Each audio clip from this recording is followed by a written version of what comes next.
Ahojte, tak ja vás vítam pri mojom novom videu. Je to asi rok, čo som nenatáčal videa a stalo sa naozaj veľa vecí.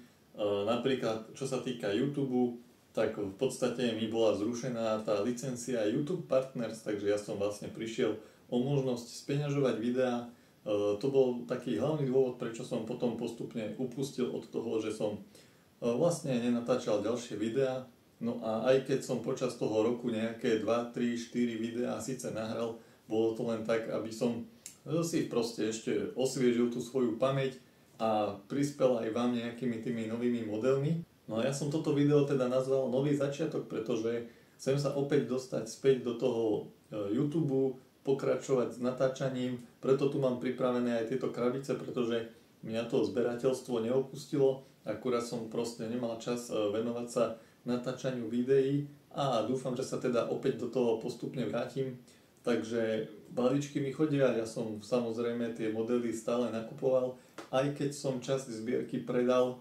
Vy z vás, čo ma možno sledujete, tak viete, že na Facebooku, na Hot Wheelsových stránkach som predával nejaké Hot Wheelsové modely a predal som dosť modelov teda, ktoré som mal v zbierke, ale musím povedať, že tie krajšie a tie, čo boli pre mňa nejak viac vzácnejšie, som si ich teda nechal. No a počas toho roku mi samozrejme pribudli aj mnohé ďalšie modely. Ja som samozrejme aj medzičasom natočil nejaké to unboxing video, kde mi prišli nejaké ďalšie modely, takže naozaj mám pripravenú v podstate riadnu kopu autičok, ktoré by som chcel ponatáčať. No a potrebujem už len teda zase, aby som splnil nejaké tie podmienky z YouTube, aby mi opäť boli speňažované tie videá, pretože každý youtuber proste chce aj z toho niečo mať, niečo zarobiť. Takže áno, dá sa to, musíte tam splniť nejaké podmienky, ktoré má vlastne YouTube. Musíte tam poslať napríklad nejaké daňové papiere, musíte splniť napríklad 3000 hodín napozeraných na vašom účte za 1 rok, takže je to dosť také, že človek to musí brať vážne, pokiaľ chcete teda niečo z toho aj mať.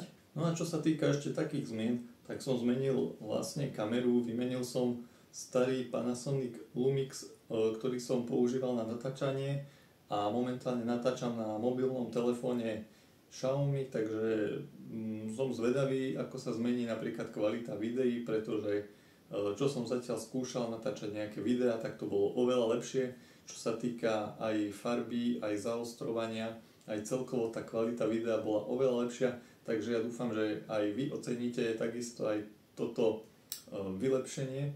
No a toto video bude venované len takémuto úvodu a idem točiť teda ďalšie videá, nejaké unboxingy, takže ja dúfam, že ma budete naďalej sledovať a že sa spolu uvidíme pri mojich ďalších videách. Zatiaľ čaute.